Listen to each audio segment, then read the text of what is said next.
New Center one, you have one already here. New Center One? Yeah, you're here. I wonder if we're recording this maybe to show on our station. Yeah. Okay. I'm doing a story on it for tonight.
Hello.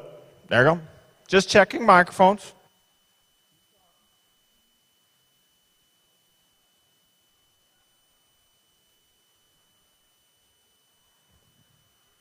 Hello. Hello. Hello. Hello.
right, if I could have your attention, if everybody can take their seats, if the candidates can come on up.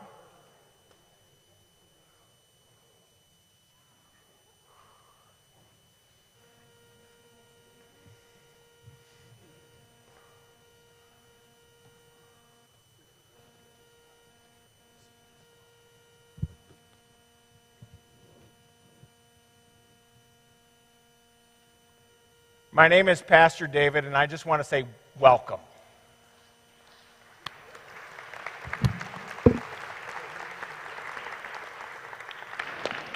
I want to thank you all for coming. This is more than I expected, so thank you. I want to say thank you to all of those who helped put this together. Specifically, Amy Poliski, I'd like to say thank you, because without you, this wouldn't happen.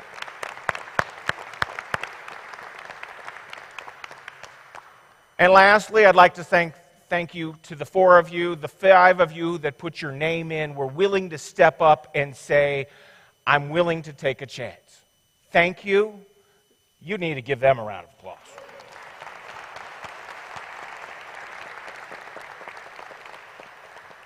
Make yourself at home tonight. We'll have cookie and coffees afterwards. The bathrooms are straight back down in the hall if you need to go. And other than that, once again, make yourself at home. The first hour is going to be specifically forum style. Then we're going to go meet and greet style, and we're going to encourage the candidates to go find a place that people can meet and greet you. Other than that, Ben Patterson is going to lead us in a prayer. There he is.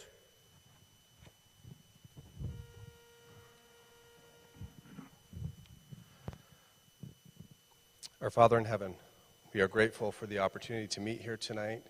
We express gratitude for this great nation, for the freedoms that we enjoy and the ability we have to serve in our communities, the individuals, as well as many of those who come through our communities and bless our lives with their travel and their stories and their joy. We're grateful for each of these candidates. We're grateful for the willingness that they have to put much of their personal endeavors on hold to be able to serve our community here in Rapid City. We pray for the leaders of this nation. We pray for the leaders of this community. We express our gratitude for them and pray that we might support them in any way that we can.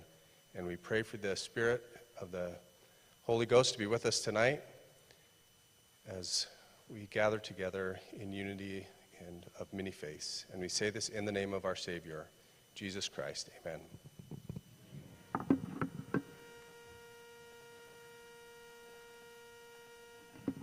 Right. Welcome. We're so happy that we have so many people here.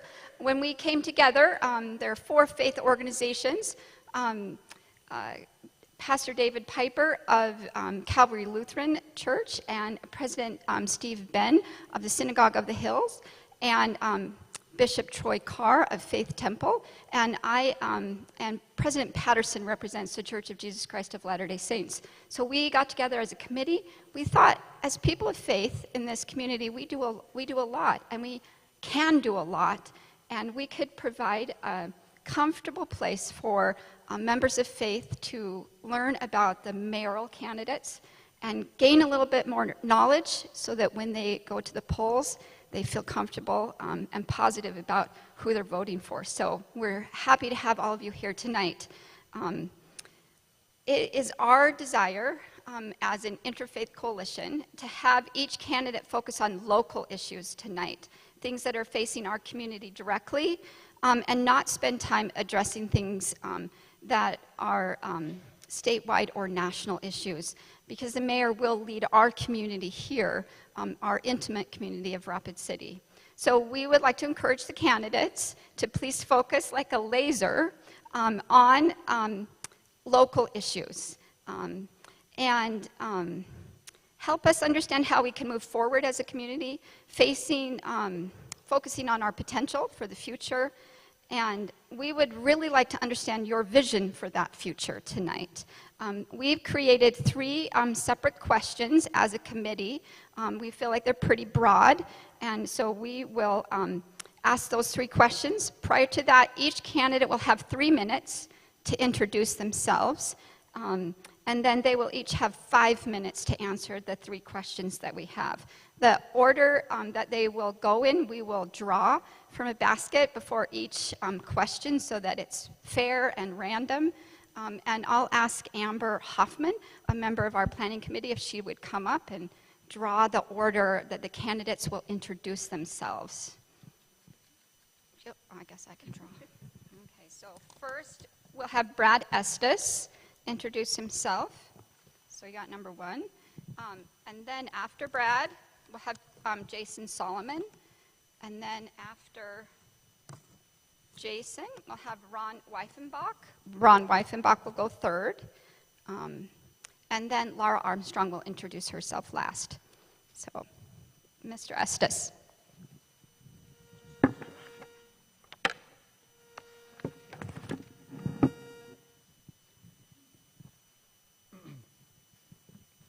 Good evening. My name is Brad Estes, and I want to be your next mayor. I grew up in Wall, South Dakota, and in 1991, I moved my family to Rapid City, and we joined Calvary Lutheran Church when we arrived at Rapid City. So I want to welcome you all to my church. This is the church where my children went to confirmation class and were confirmed. This is the church that my wife Deb and I financially support. And when we go to church, we sit at the back pew right here in this row, the very back pew, unless somebody beats us. And if my mom's coming, we better be the first ones here because you know what, she likes her seat. Anyway, as you go around, I was able to stand right over here and read scripture when my niece Brooke Estes got married. We paid celebration of life to my dad Hugh right here, and I miss him dearly. Over here during the church services, before the sermon, Pastor David will ask the children to come down. And once the children are there, and they come down because we have candy, they come down, and we all have to yell, "Puppets, come out." And then we have a puppet story about what the sermon's going to be for that day. I try to enlist a couple kids to bring the sucker back up to me, but I don't have a very good record of that. But one of my most favorite things about our church services are the times when we have the Massa brothers, Alex or Chris, play trumpet right over here. Trumpet's very important to my family. My dad played trumpet, my brother played trumpet, and I played the trumpet. The Massa boys, they can play the trumpet, so it's a treat for me. Yes, we're the church that puts the knitted hats, scarves, and gloves on the presidents. It's a way of saying, giving a little love and a little warmth on a cold winter night, and it also sends a message that there's always more work to do. We have volunteers here at our church that feed dinners at the Cornerstone Rescue Mission, and we're also active in the Wyaton Church. Wavy and One Heart. If we do have midweek services across the hall, anybody's welcome. We have an informal service. I welcome you to come. I'd buy you dinner, and you can sit at the table together, and we can visit. Again, I look forward to the opportunity tonight. My mouth's getting a little dry. To talk about the 3 issues, and again, I appreciate the opportunity to be here. And glad you're here. Thank you.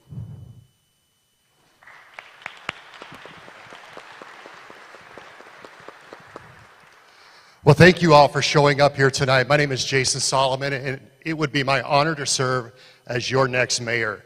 This is a tremendous turnout. Look at you. This is our community turning out to say who's going to help lead us forward. And to start off with, I just want to kind of give you a little background about me, about why I believe I'm well equipped to serve as your next mayor. First of all, I think it's important you know what your candidates believe in. And so for me, I built my entire life around the values of God, family, country, and Rapid City. I get those values from my parents, who are both sitting right over here today, Russ and Delana Solomon. They're sitting next to my wife, Gwen, and my grandma, Judy Stromer.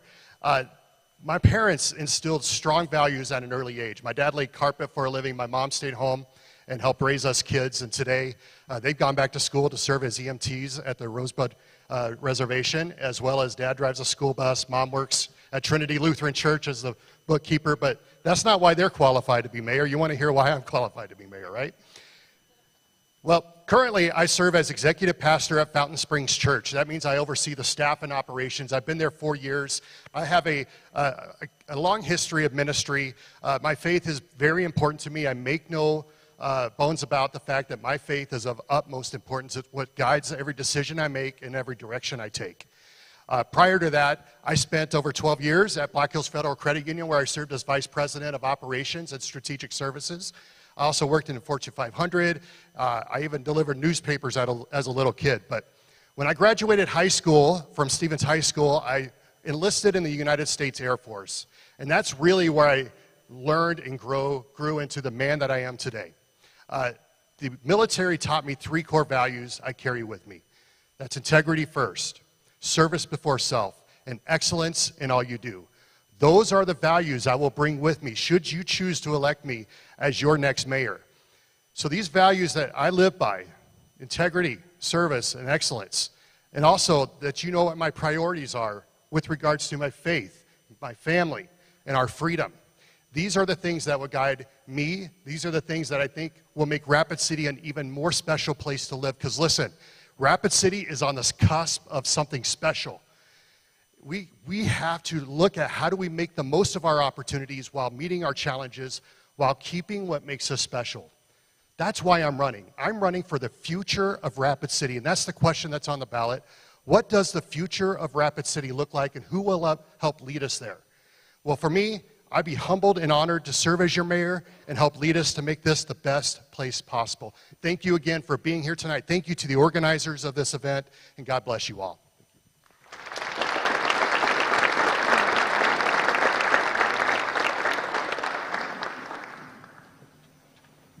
I definitely don't want your notes. Ron Weifenbach, and I'm a leader, and I want to be your next mayor. I'm going to tell you a little bit about myself and a little bit about my family. My mother moved here from Germany. World War II, she survived through World War II. She moved here in 1959 with my sister and in tow with my other sister. They actually located in Aberdeen, South Dakota. In later years, we moved to Pierre, and then we came to Rapid City in 1970. I've been in Rapid City since 1970, and it's been a very blessed place for me here. I've earned my living here. I married my wife here 38 years. She's here somewhere today. I raised my 2 daughters here, and now one's in Oklahoma City and one's in Oregon. But more so than that, I love Rapid City. I went to high school at Central High School. I graduated in 80. In 1979, I joined the South Dakota Army National Guard on a delayed enlistment. The day after I graduated, I got on a plane. I went to Fort Leonard Wood, Missouri, and well, that was a culture shock to go to a big city, and it just I didn't know what to prepare for. But I've stayed in Rapid City since. I came back, and I was a non-traditional student at Black Hills State University. The last few years of school, I would drive back from Spearfish and stop at the interstate at one of the way stations or whatever, change clothes and go to work. I worked a full-time job. I had a part-time job, well, actually 2 part-time jobs. After I got off my full-time job, I'd go to H&R Block and do tax returns to make money to provide for my family and my daughters. And we lived in a small house. At that time, my house payment was $300 a month. That same house now would probably cost you $1,000 to $1,500 a month. So times have changed. Rapid City's grown. As I was working, I earned my MBA at Chadron State University. I had a CPA license, and it's inactive now. I never really used it. I have extensive business background. I worked for large national companies. I started a lot of different businesses for them. And what I learned was how to manage people and how to treat people fairly, and how to be good to people and give them a good work environment, but also have expectations for them and hold them accountable. That's how I see my job as the mayor. That's how I see the people out here. I love Rapid City, and I love everybody that calls Rapid City their home. I wanted to be your mayor, and I'll do whatever it takes to make the job, get it done. I'm not here to pound sand on anyone. I'm telling you, I can get the job done. Thank you.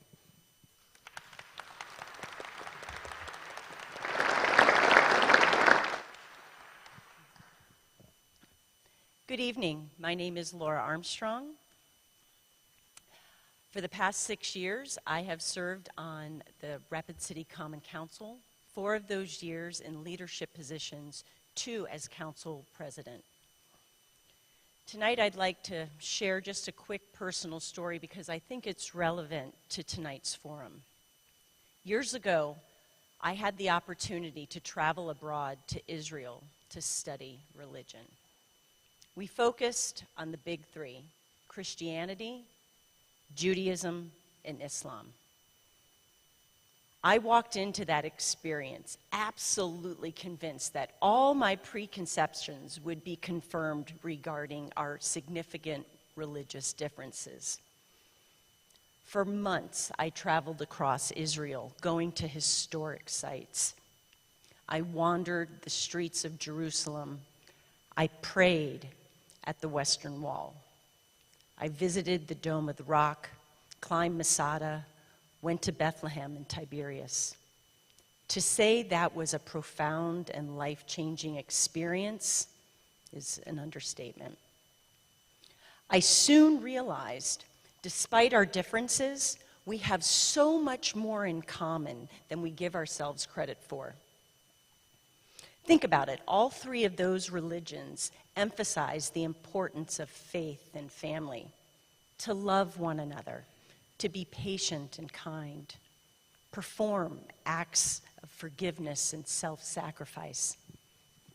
That experience gave me tremendous perspective, not just geographically, but culturally and personally.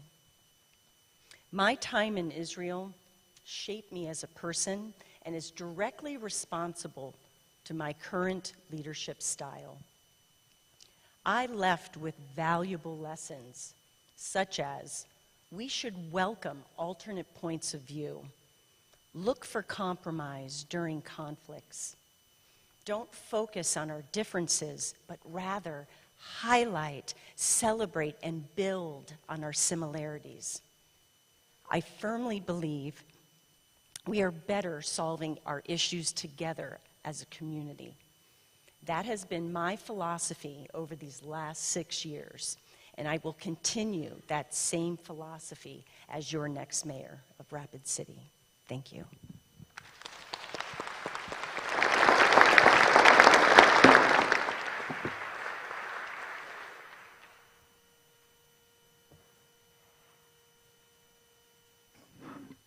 Thank you to the candidates. We're going to have members of the committee ask the 3 questions that we have.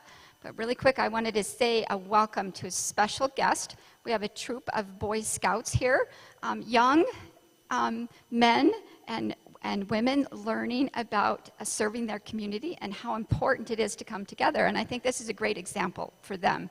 So welcome to the Scout troop. This is the order that you'll answer the first question. Jason Solomon will go first. Laura Armstrong second. Brad Estes third. And Ron Weifenbach fourth. And Carrie Scoville Hendrickson from Calvary Lutheran will ask the question. Hi, I just want to thank everybody for getting together. We have a great turnout here, and thank you so much for being here. I love that the faith-based community is here and everyone else that is here, no matter what your belief system is. Thank you so much. And I think we have some fabulous candidates tonight.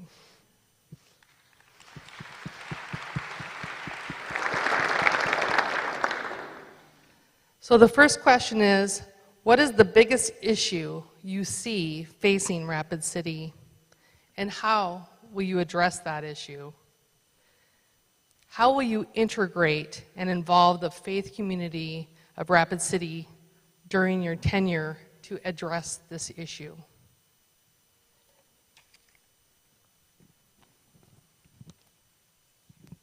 Thank you, Carrie. This is a deep question, and I thought long and hard about it because there's a lot of answers. I could talk about homelessness, I could talk about some other issues. But in praying about it and really thinking about the root of the issues that we have, I believe it begins with the heart and the home, and that's what I want to talk about with you today. When you look at crime, when you look at kids in trouble, when you look at the attack happening to our children today, it breaks my heart. When I grew up, my dad said he had it so much worse than me. He climbed up hills both ways to get to school. And I had it much easier. That's what he would say. Well, today I would say my kids, I have a son and daughter who are now both grown and married, but I would say they had it more difficult than I did. And can you imagine being a kid today? The pressures that you have with mental health pressures. You have social media and what that does to you. You have pressure for drugs and alcohol and, quite frankly, a lot of confusion about what's true or not, what's right or wrong.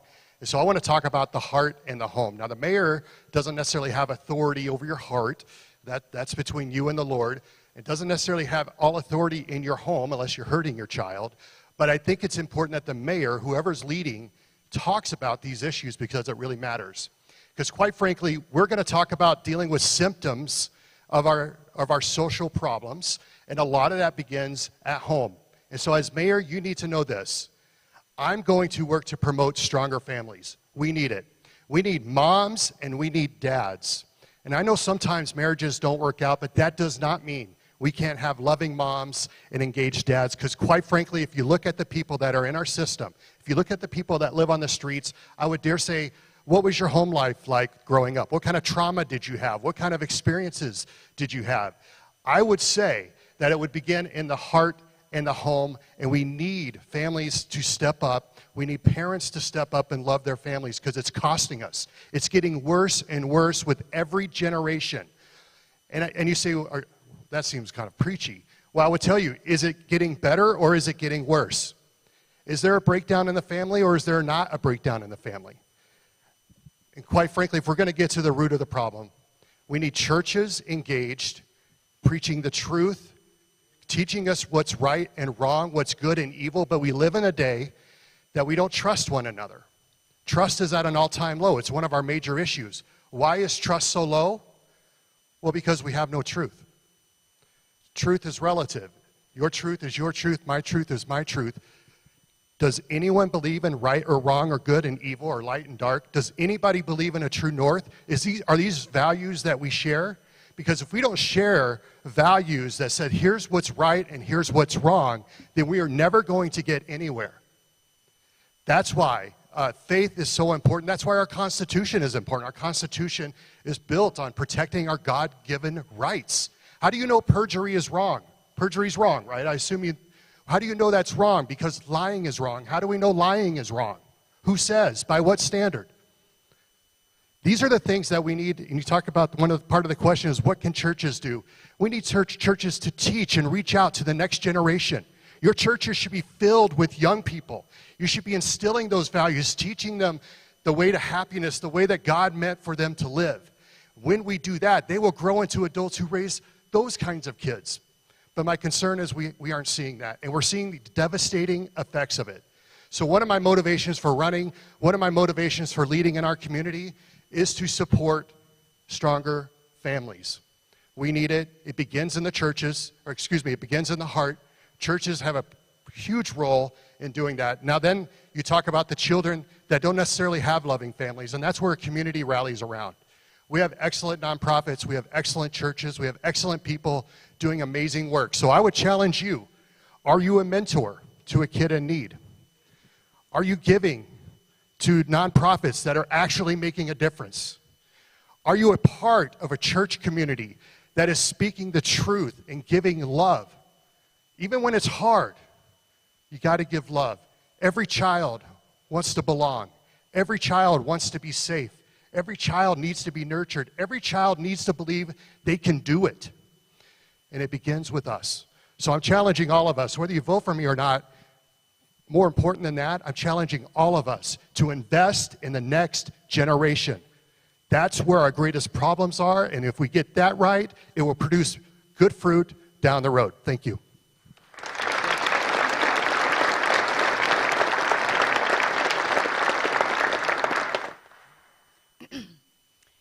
It's no secret that our city is undergoing rapid, expansive growth, mainly due to the mass influx of new residents. I feel that growth is our greatest concern right now. Growth, and specifically how we handle it, will determine how we maintain the quality of life that we have all known to come and love in Rapid City. Obviously, there's increased crime and homelessness. We have a lack of affordable housing, aging infrastructure, overburdened and underfunded public schools. But the impact of rapidly poor planned growth makes all of these issues exponentially worse. I think we can all agree that we are not the same city that we were even 3 years ago. We have to do some things differently as we move into the future. From the city standpoint, I'd love to assemble a growth and development task force.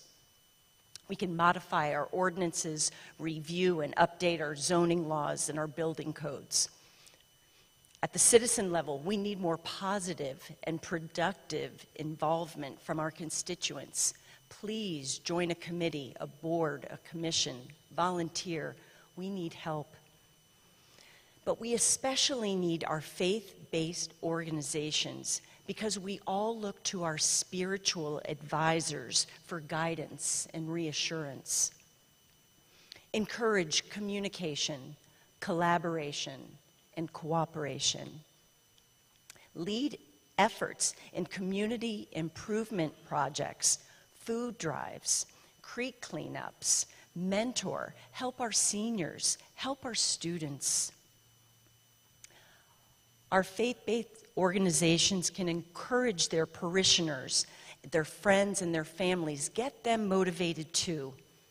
Obviously, it's up to the individuals to decide how much time and effort they can dedicate to our community. But if we all want to make our community a better place, and I truly believe we all do, everybody can do their part. By doing so, we will have stronger citizens, we will have stronger families, we will have stronger businesses, and we will have a stronger Rapid City. Thank you.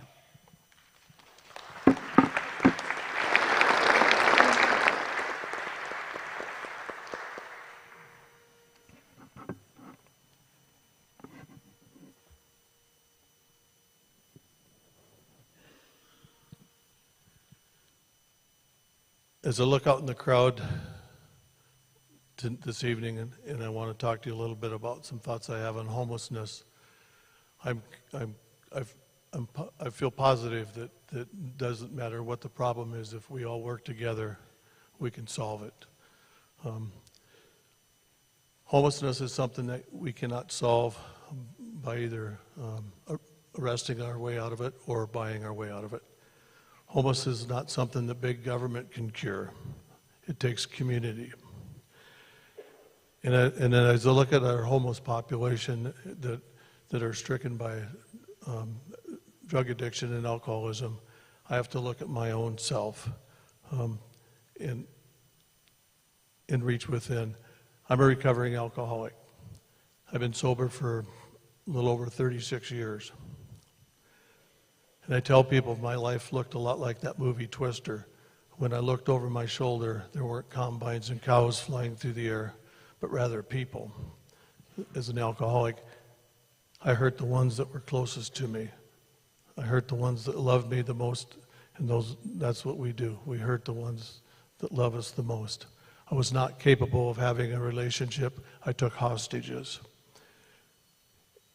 I tell you that just not because I'm an expert on alcoholism, but I know my own story. There's a few things, about 5 things that I think we should do in order to work together on this homeless issue. Number 1 is panhandling. Nothing good can come out of panhandling. We need to do whatever we possibly can to stop panhandling. Drugs and alcohol are bought with panhandling funds. Number two is that if we have people that truly want to stop, to improve their lives and to stop the lifestyle that they're living under, we can get them together with our nonprofit organizations like Volunteers of America. They have access to treatment programs and all kinds of things that can improve somebody's life. Hopefully, those of us, the nonprofits that deliver services, we agree upon a common location to deliver those services, so we know that who's doing what and when and who's going to clean up. Number four is that we have to have some kind of discipline, and hopefully we could agree that we don't serve intoxicated patrons. And last and certainly not least, that we know that our law enforcement officials are fully supported in enforcing the laws. Compassion is riding on a bus and giving your seat to somebody that needs it worse than you do. Compassion is also running into a friend at the grocery store that's having a bad day and they just need a hug. Compassion is not giving a panhandler money so they can buy their next drink or drug. As your mayor, I look forward to working with the nonprofits and the faith communities to try to resolve this issue and create a better place for our displaced citizens. My door will be open. The community is counting on us to pull together and put our heads together, and I look forward to working with all of you so we can create a caring and kinder community. Thank you.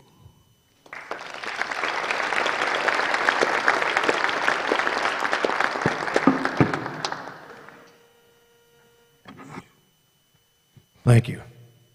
Some of you have seen me speak before know I talk with my hands, so if I drop the mic, just realize that I got carried away. What I got to say tonight is this question is like a two-part question. One part of the question asks about what do I feel is the most important issue facing Rapid City. That is in the eye of the beholder. If I'm walking the neighborhoods, as I do, or if I'm visiting businessmen in certain neighborhoods, or if I'm in someone's neighborhood, everybody has a different perspective. Maybe I'm attending a funeral of a young man who just got killed.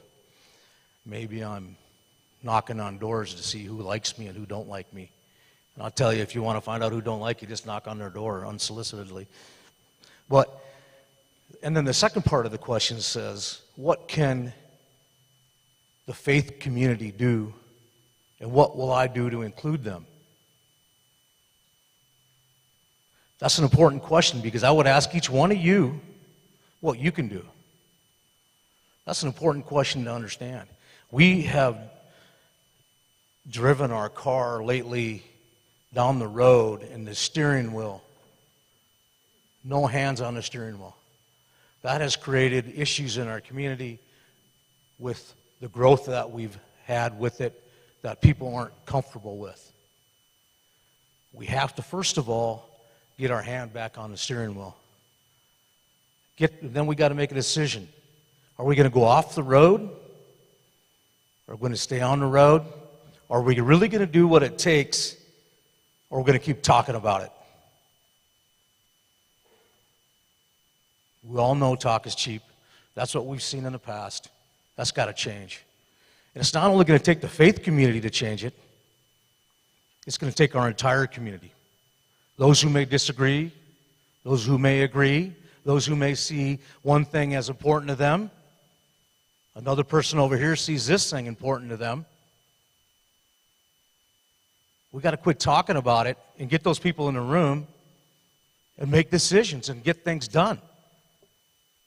Otherwise, the car goes off the road in the ditch. We wrecked the car, got no more car.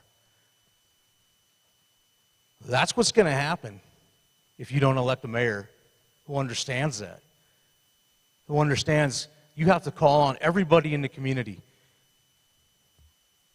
I've not been your mayor. I've had terms on the city council. You're limited to what you can do. But I'll guarantee you, if I am their mayor, they're going to be held accountable and responsible, just like you, every one of you in here. You're going to bring some value add to the table, or you're not going to have a seat at that table.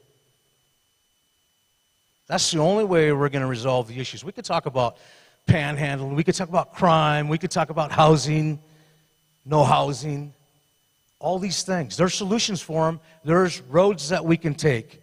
All we have to do is put our hand on the steering wheel, drive down that road, and make sure we don't run the stop signs or get off the road. If we are doing that, we step back and we go, okay, let's reevaluate this, and that's when you come into play. Each one of you, you get no free ride in my world. I will come knocking at your door and I'll find you and say you have a value to add to this community. I believe the question of that is that simple. Maybe I'm naive, but I haven't seen it in the past, and I want to give it a shot because I think that most people live in Rapid City, South Dakota, because they love it here. They may have different issues. They may not like crime. They may not like not having a house. They may not like this. They may not like that. But overall, they love the community. That's why they're here. So if we come together and we look at each other and go, how can we bring value to the table? I can point at every one of you and point out all the bad things about you. That's easy to do. People do that to me every day when I knock on their door or I send them an unsolicited text. But I have to get elected, so I have to do certain things that I'm uncomfortable with, and you're going to have to do certain things you're uncomfortable with to bring our community back to where it needs to be. I'd appreciate your vote. Thank you.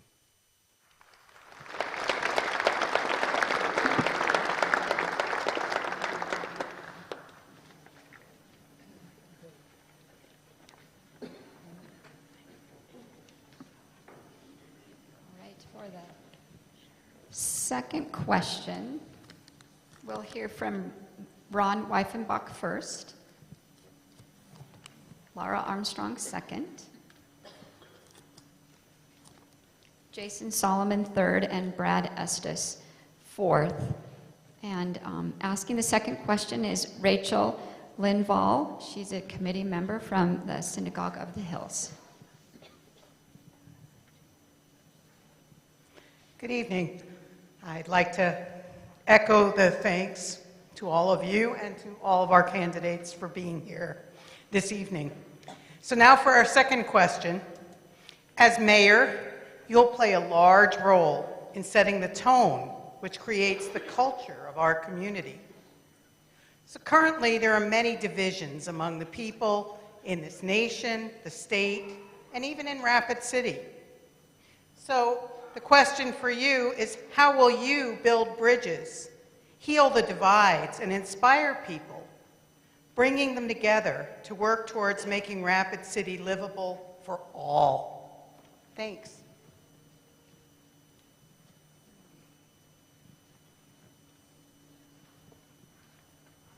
I went from last to first. I shouldn't have shut up before. I'm on a roll. But I think it just leads into what I was talking about earlier. I don't know how many of you know me very well, but in 2011 I ran for mayor at that point and I lost.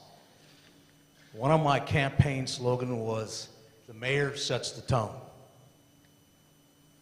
Like a father in a household, a mother in the household, whatever the case may be, that person sets the tone. They look at that person for the answers. They look at that person for what kind of tone you're going to set. Are you going to be inclusive of everybody, the cultural differences we have in our community? Are you going to talk about it, or are you actually going to embrace them? Are you going to have a culture at City Hall where the people come to work and they duck their heads, they don't enjoy their jobs? Are you going to have a culture at Rapid City where people who come to do business at the city have a tough time, but it's their city? Are you going to have a culture at the city that ignores potholes, ignores police protection, ignores safety in the community, ignores the houseless situation in the community? Or are you going to get in front of that? Are you going to get in front of the curve? Are you going to participate? Are you going to plan? Do you see what's happening? You want to be inclusive. You want to be exclusive. The mayor does set that tone.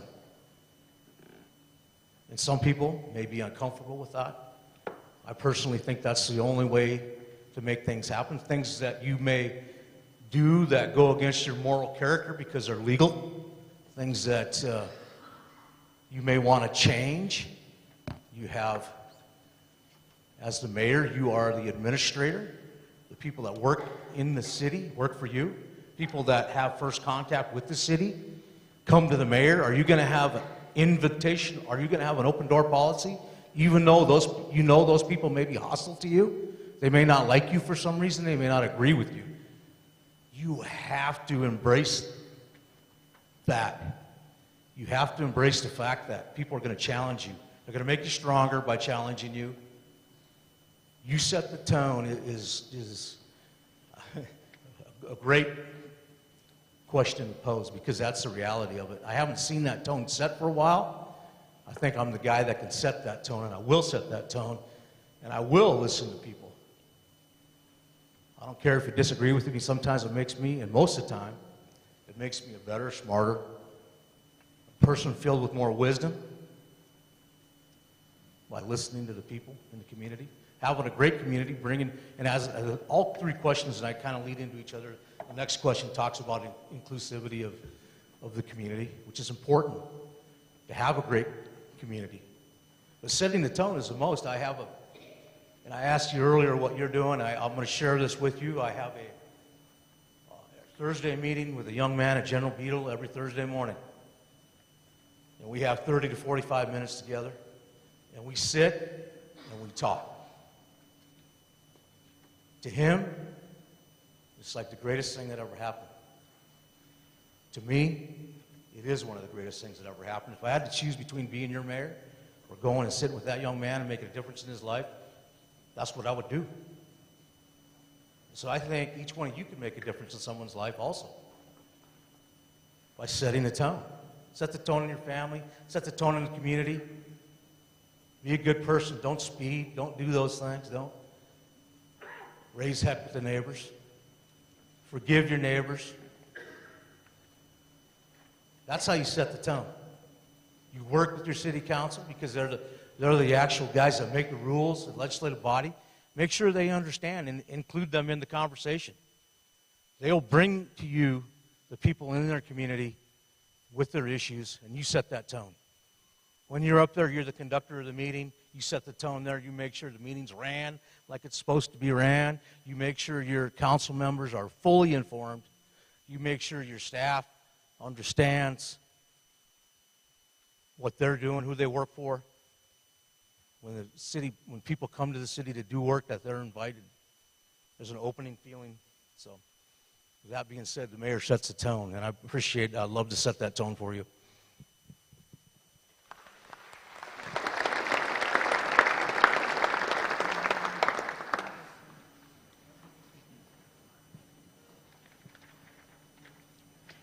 Partisan politics has no place in municipal government.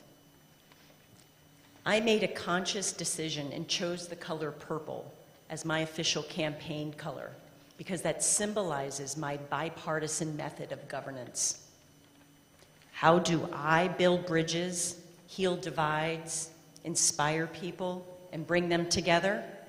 I am known in City Hall and in the community as a unifier, whether it's for a unanimous city resolution or being involved in a community improvement project.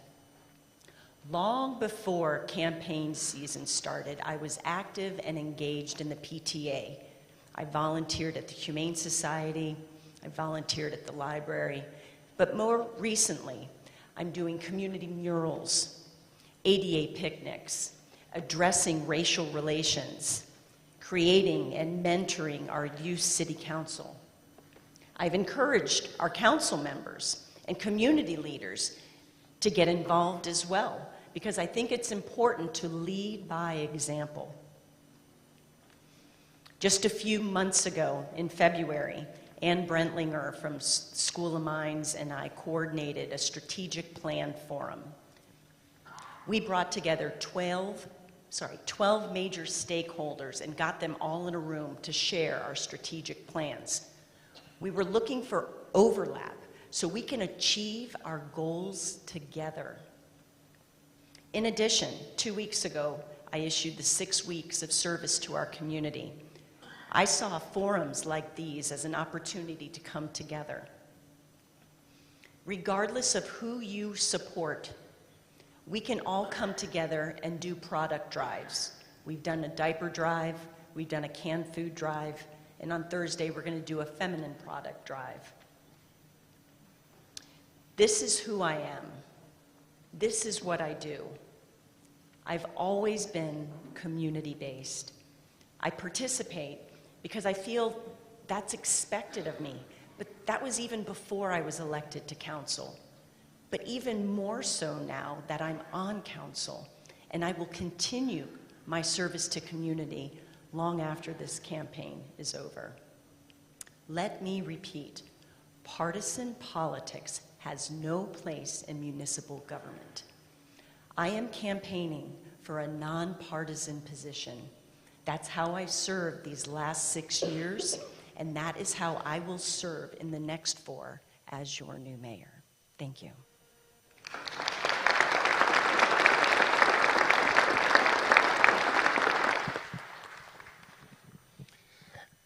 When we set the tone, what we're talking about is what are the things that we agree on? Because quite frankly, there are things we disagree on. To say that we don't would be dishonest. We all have things we're willing to stand our ground on, and there are things we need to seek ground on. One of the things we need to seek ground on is this, that each and every life matters. In fact, our Declaration of Independence says we hold these truths to be self-evident, that all men are created equal and are endowed by their Creator with certain unalienable rights, which among these include life, liberty, and the pursuit of happiness. Well, that all men created equal, meaning you don't have to believe the same thing I believe for you to matter just as much as I do. You don't have to look the way I look for you to matter just as much as I do. I mean, how many of you can grow this kind of beard, right? But the fact is, if we are ever going to get anywhere as a community, we have to see each other as human beings. Your life matters just as much as mine. Doesn't matter if you're rich or poor, tall or short. This is where I insert my wife being short joke, but I won't do that. But I already did, so whatever. When we raised our kids, we taught our kids 4 key words, 4 key phrases, that I think really apply to our community. They are please, thank you, I'm sorry, and I forgive you. I think this applies to our community. Let's start with please. When you say please, you're actually showing someone respect. You're saying you don't have to, but I'm asking. And there's a certain level of respect. You and I, we must respect one another. I make no bones about the fact that my Christian faith, I love the Lord Jesus Christ. I make no mistake about that. But I also understand there might be people in this room who might feel differently, and you're free to think that. I'm not going to impose my belief on you. I might share it with you because I can exercise my religion just as you can. But that respect for one another is huge. That's why we can live next door to people that we disagree with. I have friends that disagree with me. I have family members that are of a different party than me. Go figure. I still love them because we show each other respect. Then we talk about thank you. And this is about gratitude. So we go respect and gratitude. We should be showing appreciation for people for the things that they do. We recently had a reminder about the dangers that our law enforcement face on a regular basis. We lost a former deputy with the Pennington County Sheriff's Department in Wisconsin who was shot tragically a couple of days ago. And it just was a sobering reminder to me to be praying for those who serve on the front lines in our police and our fire department. We thank them. We appreciate them. And our community does a great job. We thank our veterans. I'm a veteran. My son is now exiting 6 years in active duty service in the Army and 2 tours to Afghanistan. He served us, and I want to show him gratitude. I hope the rest of his life he has that. We do that in Rapid City. Then we go to I'm sorry. And when you say I'm sorry to somebody, it shows humility. Quite frankly, I'm not always right. I guarantee I haven't pitched a perfect game during my 6 years on council or my year as council president, but I will tell you this, if I have wronged you and you let me know, I will apologize. I've said I'm sorry so many times. I used to stick my son's nose in the corner for doing something wrong, and eventually I said something wrong once, and I stuck my own nose in the corner just to say, I'm sorry, but that's humility. And I think that's what we need in our community. And last, I forgive you. Forgiveness is a superpower. We are not going to get anywhere if we don't forgive each other, because we do differ. Yes, this position is nonpartisan, but the people are not. And we're going to have difference of opinions. I promise you, you will not agree with everything I do should you elect me as mayor. But I will treat you with respect. We can treat each other with gratitude. We can treat each other with humility. And if we wrong one another, which might happen, we need to be able to forgive each other, or else we're not going to go anywhere. We will not be the community that we want to be. When I talk about making the most of the opportunities that we have while keeping what makes us special, it's things like respect and gratitude and humility and forgiveness that makes us special. We've seen this throughout our community over the years. We've seen our community rally together in times of need during the 1972 flood, or when we almost lost Ellsworth in the BRAC, or when Winter Storm Atlas hit and the neighbors helped each other. That's what we're about. That's the tone that we need to lean into, because when times get tough, it reveals all. This community is made of special stuff. I am not going to let it go away. If I'm your mayor, we're going to stay grounded in what really matters, treat each other with respect, show appreciation, give a little humility, and forgive one another when needed. Thank you.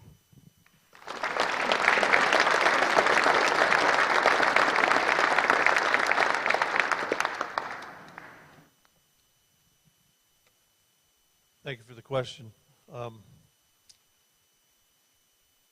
You know, I'm pretty well known as a pretty darn good speaker. And the thought of trying to answer these questions, I was terrified when I was told I had to speak for 5 minutes to answer these questions, because I can't get there. So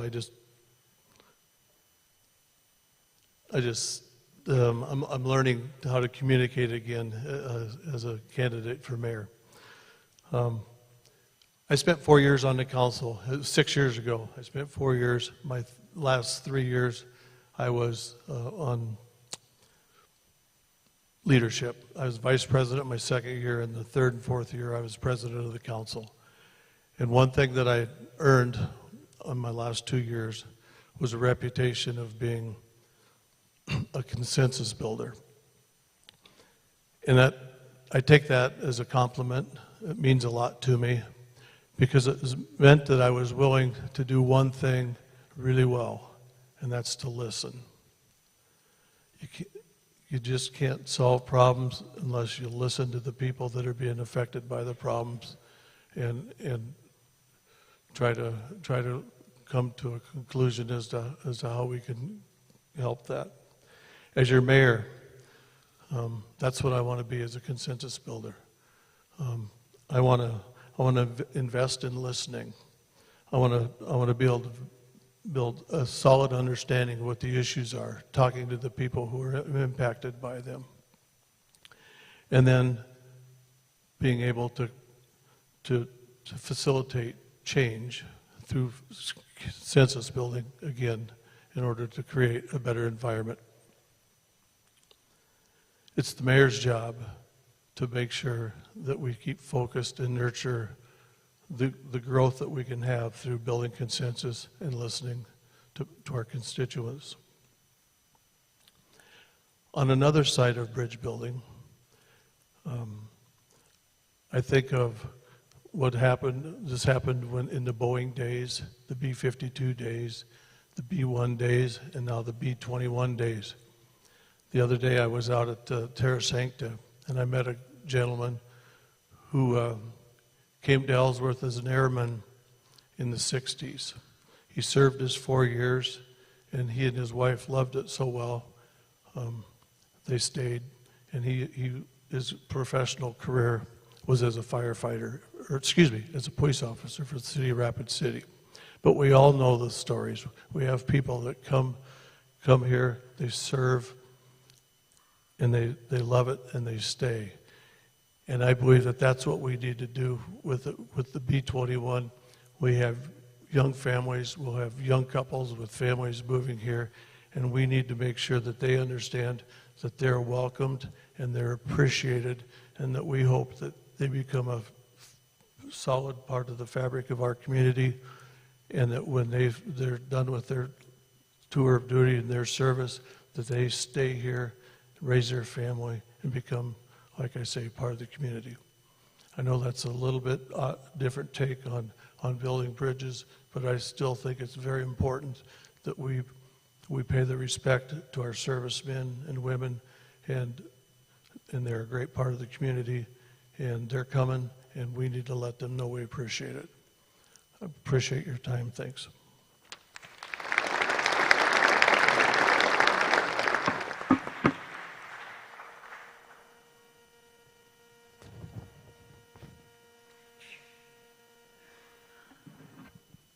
Thank you.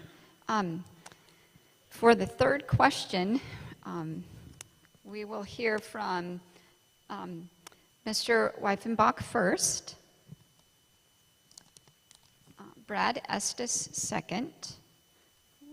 I got it. Thank you. I had one job. Lara Armstrong third, and Jason Samuelson fourth. Solomon. Sorry, Jason. So for the third question, I will ask that question. Rapid City is going to experience tremendous growth over the next decade. With rapid growth come challenges and opportunities, some of which we currently see in our housing, public safety, and education. What leadership focus and investments are needed in these specific areas to help individuals and families thrive as we together assure Rapid City remains or becomes one of the best places in the country to live and raise a family? It's a little hard for us to hear you back there, so Thank you. So the question is, with our growth, what are some of the issues that we're going to need to look at moving forward? And I will tell you that Rapid City does master planning. If you go to the website, you'll look and you'll see there was a master plan written that was to address growth in the community, but it was never addressed. Rapid City is around 80 to 85,000 people. When you look at where we were going to be in 2035, that was the number we were going to be at, was 85,000 people. Today we're there, it's 2023, we're 12 years ahead of the schedule. Our roads, which you know, that's one I get hammered on, and we'll talk about that tonight, the potholes. Spent some time with the pothole crew saying, hey, how can we do a better job here? Because right now they're just filling the pothole, and they run along and they fill the next pothole, and they fill the next pothole, and then they come back and they go back and start all over again. So I said, wouldn't there be a better systematic way to handle this? Wouldn't we just do a better job at the beginning, put the resources into it at the beginning? So we talk about streets, we talk about potholes, we talk about public safety. The police department has went through some changes. We have spent more time looking at what the police department needs in reference to tools, vehicles, manpower, those types of things. Salary, that's always been a big one.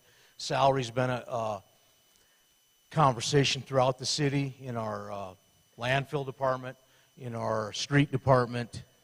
Wages and inflation have taken a toll. And I haven't come across any particular citizen in Rapid City that says, you know what, Ron? If you give me the basic services, I don't want to pay for them. They haven't said that at all. So understanding that, we got to get back to the fundamentals of what our city should be doing. And one of them is public safety, the fire department, streets, water, sewer, those types of things. I liken it to a football game, if any of you understand football. If you're going to go to the Super Bowl, you better know how to block and tackle very good. Otherwise, you've got no chance.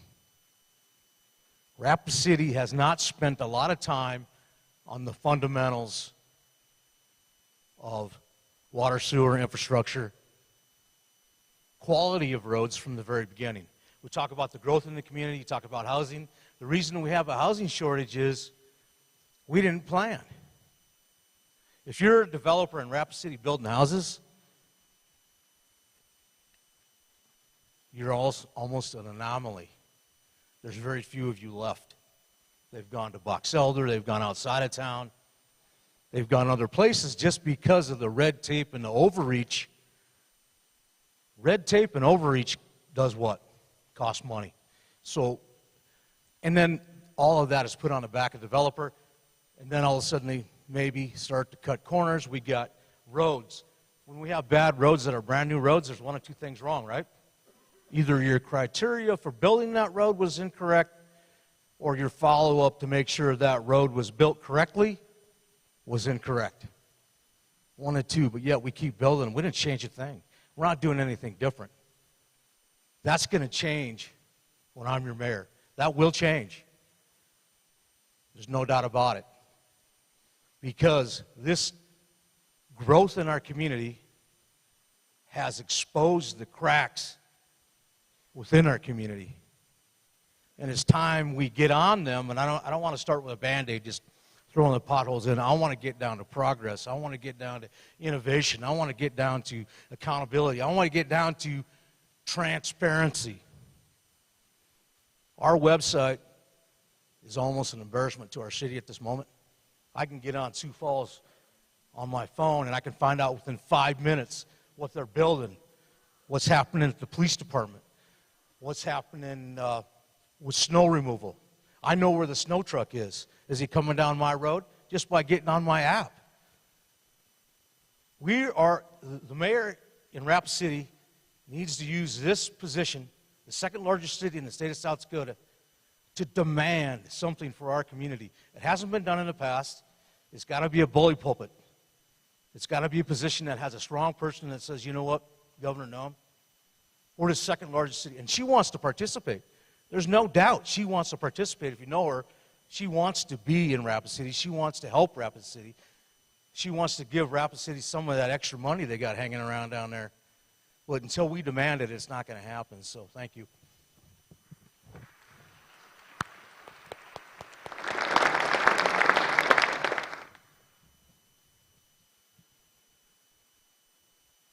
Thank you. As I review this question, I look back to 1991 when I moved my family from Wall to Rapid. We were able to find a home in the Sheridan Lake Road area, and it just so happened that at the same time they were finishing up the Corral Drive School in Southwest. And it just so happened that my son Ian, and I don't remember if Corral Drive starts at kindergarten or first grade, but his class was the first class that was going to start at the elementary level and then go all 8 years through Southwest and then on to Stevens. And what I just recall about that is a sense of community that we had with that and what that meant. And you know, you got the crosstown rivals and you got the sporting events and you feel safe in the environment. You feel a part of something, and you know, it was just neat. And I'm glad that, you know, and that's what we love about Rapid City.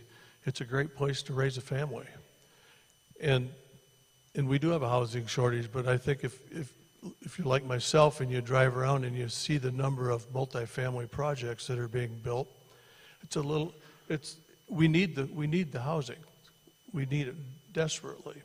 And not everybody can afford a single family home. So hence we have all this multifamily stuff. But maybe I'm the only one, but I feel like we're losing a little bit of our hometown, hometown feel. And I think that's important to people. So what I think what the mayor and the council has to do is get out in front of this and figure out exactly which direction we're going to grow. Make sure the utilities are in place, get out ahead of it, make sure that we're planning neighborhoods that have quality of life amenities, green space, parks, work with the school, know where the schools are going to be, make sure we're designing. You know, our topography is what makes our communities so beautiful, but it's also what makes development so expensive. But we need to develop new neighborhoods, keeping our beautiful topography in mind as such. I believe I'm the only candidate that has actually delivered workforce housing style lots to the public. Some partners and I did a project. It's been a few years now, but we delivered 86 residential lots. And at that time, they were probably the most competitively priced lots in town. It's amazing how the prices have gone up for development. But we need single-family homes in Rapid City. We just got to figure out how to do it. The city's got to lead the way as to which way we're going to grow. Make sure, like I say, make sure the utilities are in place, and create a community. Because, like I said earlier, we have people with young families moving into our community, and I want them to have the same opportunity for their family to feel what my family felt when we moved here. Sense of neighborhood and a sense of community. Again, I'm Brad Estes. I'm running for mayor, and I'd appreciate your vote on June 6th. Thank you.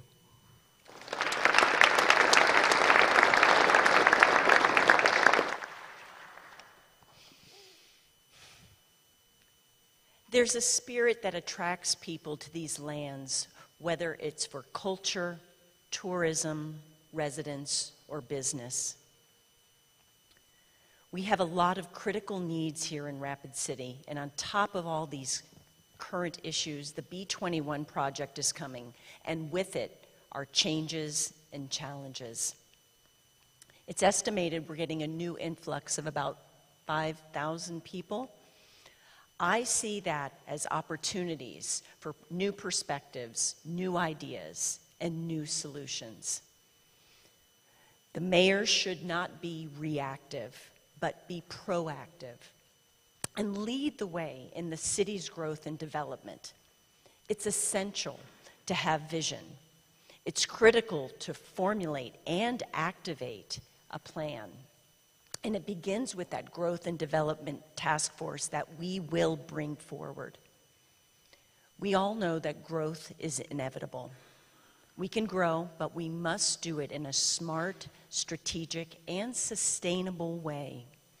We must preserve our natural resources so we can preserve our quality of life, not just for ourselves, but for our families, for our neighbors, for our visitors, and for future generations to come. After this election, the new council and new mayor will be obligated to work together.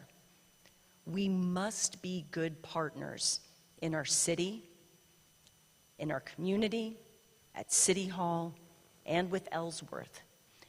We must do this to ensure that the B21 project is successfully planned for, because it's directly related to our community's success.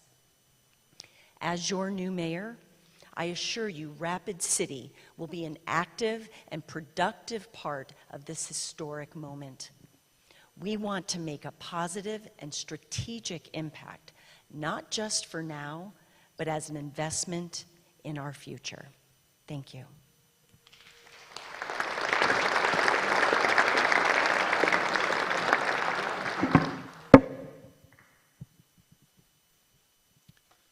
Well, the question is this, not whether we're going to grow, but will we grow better or will we grow worse? That's really the question that we're talking about. The B21 is certainly going to bring growth. We have businesses thriving in Rapid City right now that's going to bring growth. The secret's out about Rapid City. People love to visit here. They love to live here. I do too, especially this time of year, right? This is an amazing time of year. What a beautiful place we get to live and call home. So here's the deal. Healthy growth needs to make sure that we are a safe place to raise a family, to grow a business, and to enjoy our lives. So let's talk a little bit about public safety. One thing we've done is we've often had the idea that our staffing levels in the police department is based on current call volume. One thing I've asked us to start considering is to think a year down the road. Why?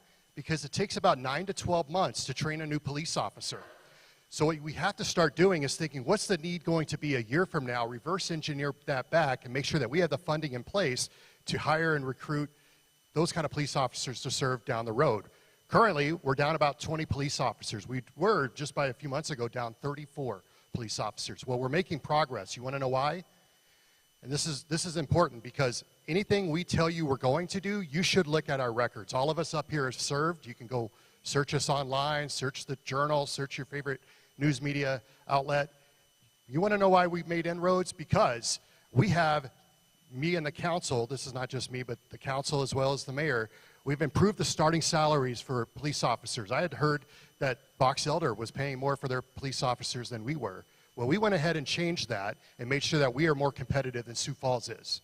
That's huge. We recently passed a retention and recruitment package for law enforcement officers that does quite a bit. That is making huge strides in terms of recruiting and retaining police officers because it's a challenge. We're seeing it in national security with the armed forces, and folks around the country, communities around the country are seeing it with law enforcement. We've done that. I will let you know I also champion the police precinct that's coming over here on the west side at Catron and Sheridan Lake Road that helps us better serve the growing south area of town and make sure that we can respond quickly over here to the west side, as well as obviously our needs that we put a tremendous amount of resources on the other side of the city. I've championed for our fire department, Fire Station 1. In 2019, I fought like crazy just to get a few $100,000 to design it. It passed 6-4, thankfully. And finally, we fought for funding and used federal funds to help construct the new Fire Station 1 downtown. They've been needing that for over 20 years. So when I tell you I support police and fire, it's not just something I'm going to do, it's something I have done. That is important because if we're ever going to be the community that we need to be, we need to commit to enforce the law. And that's what I will do as mayor. We need to support those who serve on the front lines. That's what I will do as mayor. We need to make sure that we insist on greater accountability, and I am very heartened and excited about the fact that we have a new sheriff, we have a great police chief, and we have a new state's attorney. They seem to be really big on accountability because that's what the community expects and deserves, and I will work with them to make sure that we have the right kind of place to make sure that we are the safest place possible. When my military service was up, my wife and I could have moved anywhere in the country. The Air Force said, we'll move you anywhere. We chose to move back home to Rapid City. Why? Because it was a safe place to raise our family. I want to make sure it's a safe place for you to raise your family. I want to make sure it's a safe place for your kids to raise their kids. And I want to make sure that's true for multiple generations to come. And so when we're talking about growth, when we're talking about the opportunities that we have ahead, we need to make sure that it's a safe community for everyone. My name is Jason Solomon. I am asking for your vote on June 6th to be your next mayor. If you want to find out more about me, visit jasonforrapidcity.com. Thank you all so much for attending tonight, and God bless you.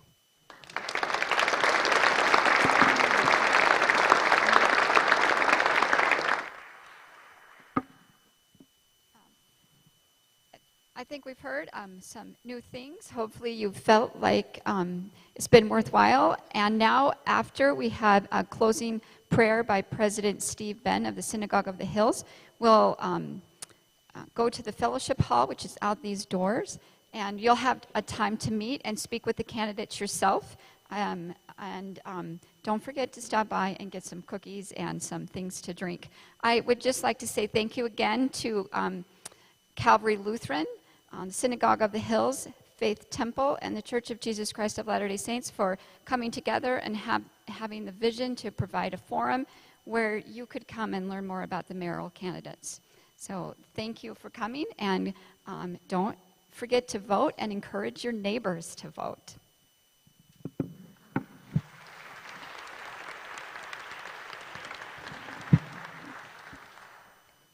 Good evening.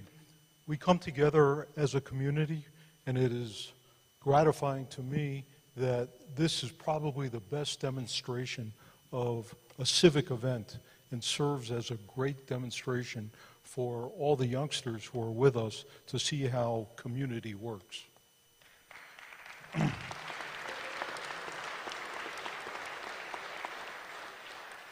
In spite of our faith, our differences in how we worship, we come together with a single voice. Hashem, dear God, we offer our collective prayers to all who hold positions of leadership and responsibility in our community. Let your blessing rest upon them and make them responsive to your wills so that our community may be to our nation an example of justice and compassion. Deepen our love and commitment for our community and our desire to serve it. Strengthen our power of self-sacrifice for our community's welfare. Teach us to uphold its good name by our own right conduct. Cause us to see clearly that the well-being of our community is in the hands of all its citizens. Imbue us with zeal for the cause of liberty in our own community and in all communities across our great nation, and help us always to keep our homes safe from affliction, strife, and violence. And let us say, Amen.